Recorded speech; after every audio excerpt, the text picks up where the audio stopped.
Affairs for the TMT International Observatory. Good morning, Gordon. Let's start here with everything else that's going on, coronavirus and so forth. It's become much less of a priority for the general public. But what about for TMT officials? Are you still looking to build on Mauna Kea? Yeah, I'm glad you're asking that. You know, I get asked two questions all the time. One is, are we still committed to Hawaii? And so let me start there, that absolutely we are.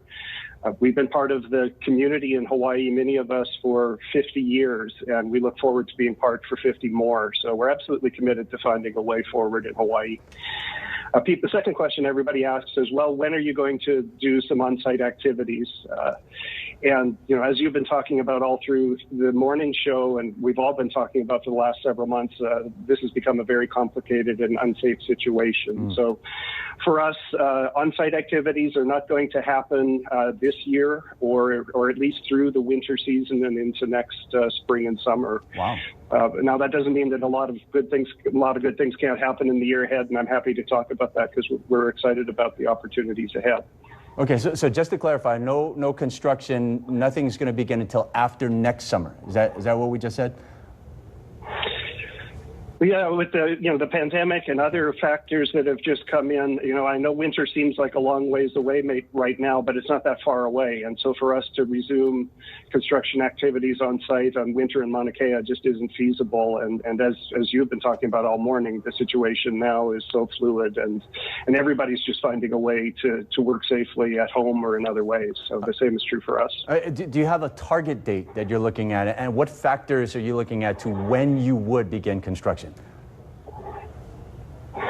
No, I don't have a target date, but I was looking back to a year ago today and thinking about what I was thinking a year ago when we were trying to get started, and we'd just gone through this incredible 10-year rigorous regulatory and judicial process that really scrutinized the project, maybe like no other project ever has been in Hawaii before. And we were validated over and over again that everything we were doing environmentally was above and beyond what was required, and similarly that we aren't impacting any cultural practices on the mountain.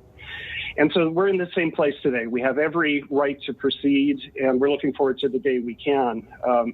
When that day comes, hundreds of people will be at work on the site, and I think that's needed more than ever in Hawaii. When we're operating the telescope, $40 million plus will be going into the local economy in Hilo and Hawaii Island, and we'll be employing at that time 140 people in Hilo.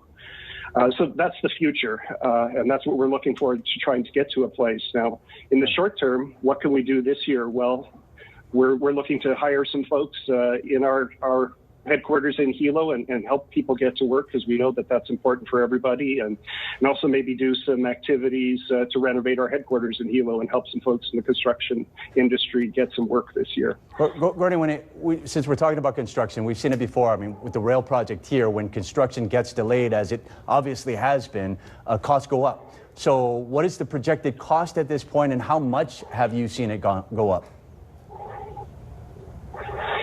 That's right. This delay has increased the cost of our project from about a $1.4 billion project to about $2.4 billion project. Now, that's costs on us. I think it's important to understand we're not a publicly funded project by the taxpayers in Hawaii. We're funded by the partners in TIO, so that's costs we assume. And I'll tell you, we still think at that price tag that this observatory is a bargain for all it's going to do for the people of Hawaii and for the people of the world as we understand our place in the universe. And, if I may, I'd like to, the challenge on us is to get going, and we're going to be working on that. And as I said, trying to create some jobs this year, even before we can do some work on site. I guess the challenge I would give to our neighbors in Hawaii is to use this time really to examine the project. We've heard time and time again that over 90% of people in Hawaii believe that astronomy and culture live together on Mauna Kea, and over 80% of the people in Hawaii are saying that these issues, the protests, are not at all about TMT. So, Right. so I encourage everybody, our neighbors, to really become better educated. The claims that we're not environmentally sound or we're impacting on cultural practices just aren't true. So Gordon, there's an opportunity in this year ahead for everybody to learn. Yeah, Gordon, just because you mentioned that, 92% of people think that they can coexist on the mountain, but at the same time, I guess the question that always comes up is how, because the protesters, the people that are against the project, always say that there is no compromise, that the only thing that they want to see is an end to construction. How could we possibly have coexistence if that's the case? Yeah, and that's the part that puzzles me as well, and it's a good question because 92% of the people of the state are saying that, and that must include some of the folks who oppose us. So, this is what people are saying is that this is really about other issues, and I think everybody, myself included, are saying, it's time and it's overtime to address some of those issues. I understand that talking about TMT is a way to express some frustration over these issues that have not been addressed in the past. I completely understand that, and I even, support it at some level.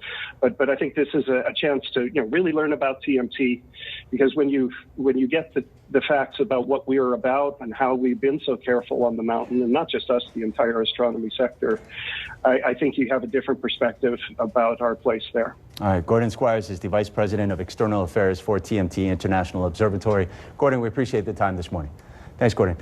We should also mention that coming up later, we're going to be talking to one of the big names in the TMT opposition movement, spending some time on both sides of this. We'll be right back.